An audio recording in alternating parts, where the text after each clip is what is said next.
अम, अगर हम एक ऐसी स्थिति की कल्पना करें जहां किसी इंसान को एक बहुत ही विशाल, बिल्कुल अनजान शहर में एक छोटी सी दुकान ढूंढनी है, लेकिन शर्त यह है कि वहां कोई मैप नहीं है। और किसी मोबाइल फोन में कोई जीपीएस सिग्नल भी नहीं है। हाँ, बिल्कुल। और सड़कों पर कोई एड्रेस या दिशा बताने वाले साइन बोर्ड्स भी नहीं लगे हैं। ऐसी स्थिति में एक सही ठिकाना ढूंढना तो दूर, वहां रास्ता भटकना बिल्कुल तय है। एक जगह से दूसरी जगह जाना किसी बुरे सपने जैसा लग सकता है। सही कहा, क्योंकि बिना किसी रेफरेंस पॉइंट के ना ऐसी स्थिति में कोई भी व्यक्ति गोल गोल घूमता रह जाएगा। जब तक कोई रेफरेंस पॉइंट नहीं होता हम किसी जगह या स्पेस को ठीक से समझ ही नहीं पाते। मतलब दिमाग को किसी गाइड की जरूरत पड़ती है। बिल्कुल। हम इस वक्त कहाँ खड़े हैं और हमें कहाँ जाना है, इसके बीच का रिश्ता तय करने के लिए दिमाग को किसी ना किसी व्यवस्था, किसी ऑर्डर की जरूरत होती ही है। बिना किसी फ्रेमवर्क के हमारा दिमाग दिशाओं को प्रोसेस नहीं कर सकता। और यही व्यवस्था, यही सोच आज की इस चर्चा का, हमारी इस डीप डाइव का मुख्य विषय है। आज हम कोऑर्डिनेट्स यानी निर्देशांक और इस पूरे ग्रिड सिस्टम के सफर को समझने वाले हैं। हाँ, और ये सफर बहुत ही लंबा और रोचक रहा है। सही में, प्राचीन भारत के नगर नियोजन यानी अर्बन प्लानिंग से शुरू होकर गणित की पेचीदा इक्वेशंस तक, और आखिर में आज के समय की एक बेहद व्यवहारिक कहानी तक, हम इस विषय की गहराइयों में उतरेंगे। और इसमें हमारा मुख्य उद्देश्य ये समझना होगा कि ये जो ग्रिड बेस्ड थिंकिंग है, ग्रिड आधारित सोच, ये आखिर आई कहाँ से। राइट। और सिंधु सरस्वती सभ्यता से इसका क्या ताल्लुक है, साथ ही कैसे इस एक सोच ने बीजगणित यानी अलजेब्रा और रेखा गणित यानी ज्योमेट्री को हमेशा के लिए एक दूसरे से जोड़ दिया। कोशिश ये रहेगी कि एक 12 से 14 साल का विद्यार्थी भी इन बातों को आसानी से समझ सके। देखो, जब कोऑर्डिनेट्स का नाम आता है तो दिमाग में सबसे पहले मैथ की क्लास का एक ग्राफ पेपर और उस पर खींची गई एक्स और वाई लाइंस आती हैं। हाँ, मतलब रियल लाइफ एप्लीकेशन भी है इसका। बिल्कुल। ये मानव जाति का अपने आसपास की दुनिया को, अपनी जमीन को और यहाँ तक कि अंतरिक्ष और तारों को नापने का सबसे बड़ा आविष्कार रहा है। तो अगर हम इतिहास में थोड़ा पीछे की तरफ जाएं, मैप या जीपीएस जैसी चीजों के आविष्कार से हजारों साल पहले की बात करते हैं, किसी ने पहली बार जमीन पर सीधी लकीरें खींचकर एक पूरा शहर बसाने के बारे में सोचा होगा। हाँ, और ये सोच भारत के सिंधु सरस्वती सभ्यता में सबसे पहले विशाल पैमाने पर दिखाई दी थी। मतलब वो सच में पहली बार था। सही में। और ये कोई मामूली प्लानिंग नहीं थी। अगर इन शहरों की सड़कों का ढांचा देखा जाए तो वो नॉर्थ साउथ यानी उत्तर दक्षिण और ईस्ट वेस्ट यानी पूर्व पश्चिम दिशाओं में लगभग 10 मीटर की समान दूरी पर बनाई गई थी। ओह वाह। हाँ, उनका प्रिसिजन और सटीकता आज के इंजीनियर्स को भी हैरान कर देती है। रुकिए, मैं थोड़ा इस पे और पूछना चाहती हूँ। 10 मीटर की दूरी पर सड़कें होना एक बात है, पर इसका ग्रिड या कोऑर्डिनेट सिस्टम से क्या लेना देना? अच्छा सवाल है। वो तो बस सीधी सड़कें हैं ना। एक कुशल मजदूर सीधी सड़क तो बना ही सकता है। इसमें इतनी हैरान करने वाली क्या बात है? हैरान करने वाली बात यह है कि बिना किसी मॉडर्न इंस्ट्रूमेंट के लगातार कई किलोमीटर तक ऐसी सड़कें बनाना जो एक दूसरे को ठीक 90 डिग्री पर काटती हों, ये सिर्फ ईंटें रखना नहीं था। तो फिर ये क्या था? ये दरअसल जमीन पर बनाया गया एक विशाल ग्राफ पेपर था। अब सवाल यह है कि उन्होंने ये किया कैसे, बिना किसी लेजर लेवल या मॉडर्न टूल्स के। इसका जवाब दरअसल शैडोज यानी छायाओं में छुपा है। शैडोज में कैसे? उन्होंने जमीन में एक लकड़ी या खंबा गाड़ा। सुबह जब सूरज निकला तो उस खंबे की छाया जहां पड़ी वहां एक निशान लगाया। शाम को जब सूरज ढलने लगा तो छाया की दूसरी दिशा पर निशान लगाया। अच्छा, मतलब सूरज की दिशा का इस्तेमाल किया। बिल्कुल। इन दोनों निशानों को मिला देने से उन्हें एक बिल्कुल ठीक ईस्ट वेस्ट लाइन मिल गई और फिर ज्योमेट्री का इस्तेमाल करके इसके ठीक 90 डिग्री पर नॉर्थ साउथ लाइन खींच दी। ये वाकई कमाल की बात है। उन्होंने प्रकृति और सूरज की चाल का इस्तेमाल करके एकदम सटीक ग्रिड तैयार की। लेकिन एक आम व्यापारी या वहां रहने वाले इंसान को इस ग्रिड से क्या फायदा मिलता था? फायदा ये था कि किसी भी जगह जाना बहुत आसान हो गया। मान लीजिए शहर का मुख्य चौराहा एक सेंटर पॉइंट है। अब एक व्यापारी को अपने गोडाउन तक जाना है तो वो आसानी से चला जाएगा। हाँ, वो दिशाओं में भटकेगा नहीं। उसके दिमाग में एक स्पेशल अवेयरनेस या स्थानीय समझ होगी कि उसे 3 ब्लॉक पूरब लाना है और 2 ब्लॉक उत्तर जाना है। ये प्रैक्टिस में लाया गया सबसे पहला बड़ा कोऑर्डिनेट सिस्टम था, जिसने लोगों की सोचने की दिशा को एक नया आयाम दिया। सही कहा। जमीन पर शहर बसाने के बाद यही ग्रिड आधारित सोच का विस्तार पृथ्वी और अंतरिक्ष को नापने के लिए किया गया। एक शहर की सड़कों से निकलकर आसमान के नक्शे तक का ये सफर बड़ा ही दिलचस्प है। बिल्कुल, और इसमें कई बड़े नाम शामिल हैं। जैसे लगभग 800 सीई के आसपास बौद्धायना के काम में इन्हीं नॉर्थ साउथ और ईस्ट वेस्ट लाइंस का इस्तेमाल देखने को मिलता है ना। हाँ, बौद्धायना का योगदान इस सफर में एक बड़ा टर्निंग पॉइंट था। उन्होंने इन्हीं दिशाओं और लकीरों का इस्तेमाल करके वो थ्योरम विकसित किया जिसे आज हम पाइथागोरस थ्योरम के नाम से जानते हैं। ओ अच्छा, पाइथागोरस थ्योरम से इसका कनेक्शन है। बिल्कुल, इसने कोऑर्डिनेट ज्योमेट्री की एक ऐसी नींव रखी जहां ज्योमेट्री अब सिर्फ छोटे-मोटे आकार या शेप्स बनाने तक सीमित नहीं रह गई थी। इस थ्योरम के जरिए लाइंस और दूरियों यानी डिस्टेंसेस को ठीक-ठीक कैलकुलेट किया जा सकता था। पर दुनिया को नापने के लिए हम सिर्फ दूरी तो नहीं नाप सकते ना, किसी न किसी जगह को तो जीरो या स्टार्टिंग पॉइंट मानना पड़ेगा। स्रोत बताते हैं कि 4वीं शताब्दी के शुरुआती सिद्धांतों में भारत के उज्जैनी शहर का जिक्र एक सेंट्रल लॉन्जिट्यूड मेरिडियन यानी एक केंद्र बिंदु के रूप में किया गया है। हाँ, ये एक बहुत अहम खोज थी। तो क्या इसका ये मतलब निकालना सही है कि उज्जैनी प्राचीन दुनिया का ग्रीनिच प्राइम मेरिडियन था? जैसे आज दुनिया भर की घड़ियां लंदन के ग्रीनिच मेरिडियन से टाइम तय करती हैं, वैसे ही उस वक्त उज्जैनी केंद्र था। ये तुलना बिल्कुल सटीक है। उज्जैनी दरअसल प्राचीन खगोल विज्ञान और भूगोल का जीरो लॉन्गिट्यूड था। बाकी सभी जगहों की दूरी, उनके टाइम जोन्स और नक्शों की दिशाएं इस उज्जैनी मेरिडियन के आधार पर मापी जाती थीं। ये जानकर सच में हैरानी होती है। और सुनिए, ये ज्ञान सिर्फ भारत तक सीमित नहीं रहा। ग्रीक गणितज्ञ टॉलमी, जो लगभग 150 बीसीई में थे, उन्होंने अपनी किताबों में हजारों जगहों के लैटिट्यूड्स और लॉन्गिट्यूड्स दर्ज किए थे और उन्होंने उज्जैनी को अपने नक्शों में औजीन लिखा था। औजीन? वाह, ये तो सभ्यताओं के बीच ज्ञान के आदान प्रदान का एक बहुत शानदार उदाहरण है। सही बात है। लेकिन इस आदान प्रदान के बाद एक बहुत बड़ी रुकावट भी आई और उस रुकावट को हटाने का काम लगभग 499 सीई में आर्यभट्टा ने किया। उस समय ग्रीक गणितज्ञ दूरियां नापने के लिए कॉर्ड्स का इस्तेमाल करते थे, लेकिन आर्यभट्टा ने इसकी जगह साइंस यानी जा का इस्तेमाल शुरू कर दिया। और ये एक बहुत बड़ी क्रांति थी मैथ्स के मामले में। अगर कोई 12 या 14 साल का विद्यार्थी इस डीप डाइव को सुन रहा हो तो उसके लिए कॉर्ड्स और साइंस के बीच का ये फर्क थोड़ा आसान भाषा में बताइए ना। चलिए इसे एक आसान उदाहरण से समझते हैं। मान लीजिए एक विशाल गोला या सर्कल है, जैसे हमारा आसमान। अगर कॉर्ड्स का इस्तेमाल किया जाए तो इसका मतलब है उस गोले के एक हिस्से की कर्व यानी घुमाव को पूरा नापना, जो कि सुनने में मुश्किल लग रहा है। बिल्कुल। गोले के कर्व को सीधी लकीरों से नापना मैथमेटिकली बहुत कॉम्प्लिकेटेड और लंबा काम होता है। आर्यभट्टा ने इस प्रॉब्लम को देखा और सोचा कि इस कॉम्प्लिकेटेड कर्व को आसान कैसे बनाया जाए। उन्होंने कॉर्ड्स की जगह साइंस यानी राइट एंगल ट्रायंगल्स का फ्रेमवर्क इस्तेमाल किया। मतलब उन्होंने गोले को छोटे छोटे ट्रायंगल्स में तोड़ दिया। बिल्कुल ठीक समझे आप। गोले की दूरी नापने के बजाय उन्होंने हर पॉइंट को एक सीधी वर्टिकल लाइन और एक हॉरिजॉन्टल लाइन में बांट दिया, जैसे एक्स और वाई एक्सिस होती हैं। एक ट्रायंगल की हाइट और बेस से एंगल निकालना बहुत आसान होता है। अच्छा, अब समझ आई बात।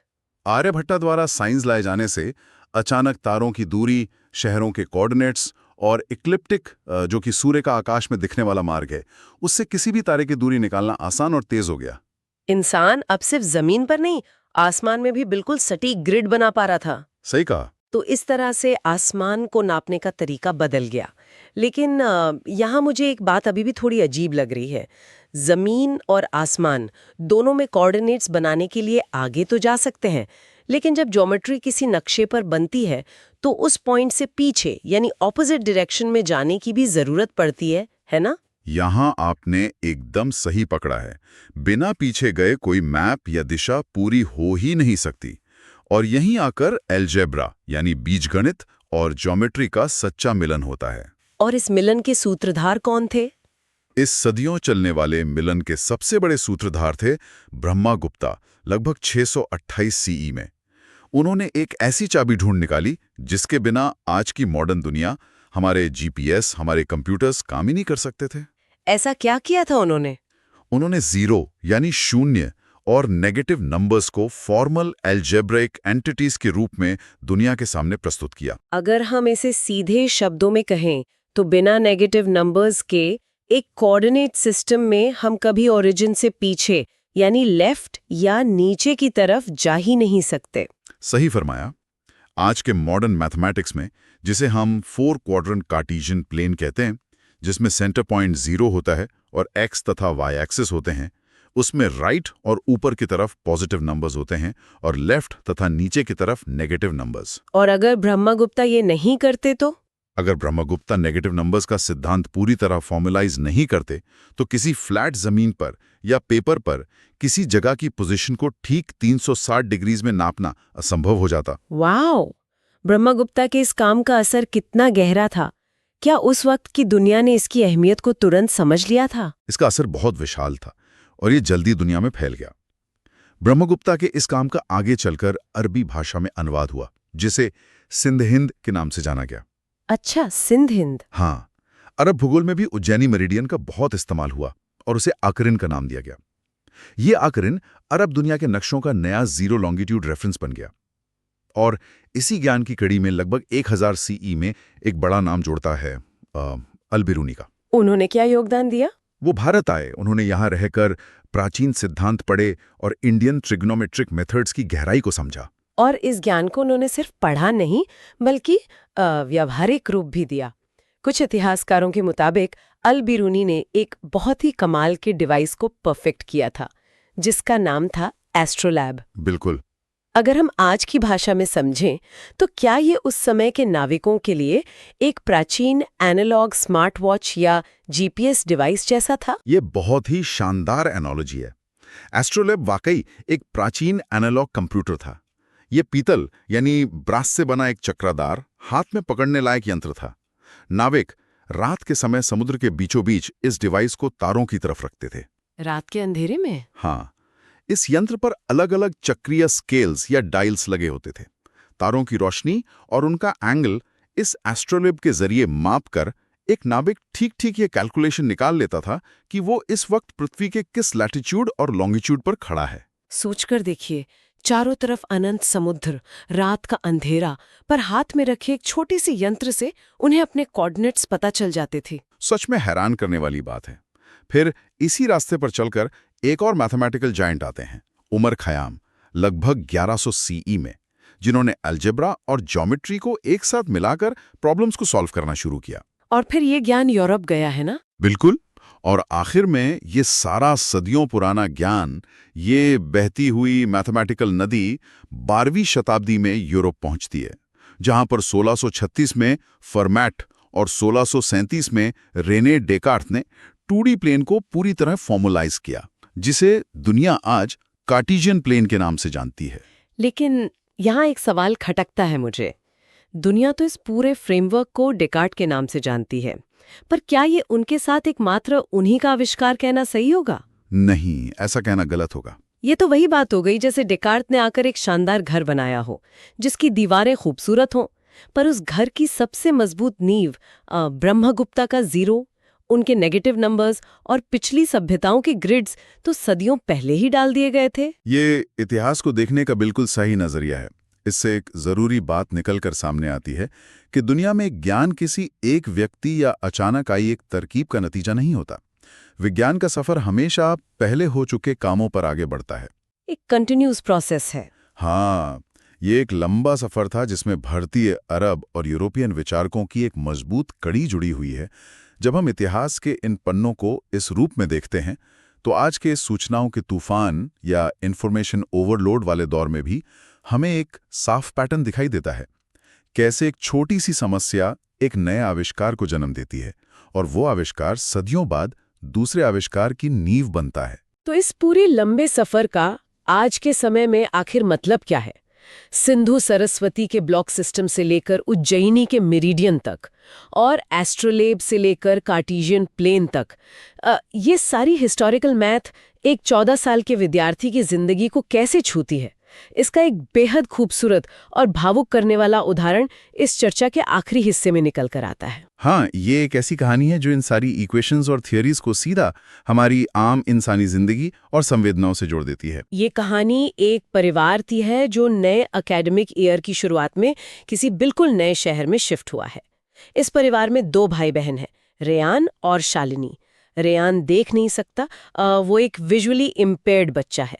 एक नॉर्मल बच्चे के लिए ही नए शहर और नए स्कूल में एडजस्ट होना थोड़ा मुश्किल होता है, तो सोचिए एक ऐसे बच्चे के लिए जो बिल्कुल देख नहीं सकता, नए स्कूल की बिल्डिंग, क्लासरूम्स और कॉरिडोर्स में अपना रास्ता खुद ढूंढना कितनी बड़ी चुनौती होगी।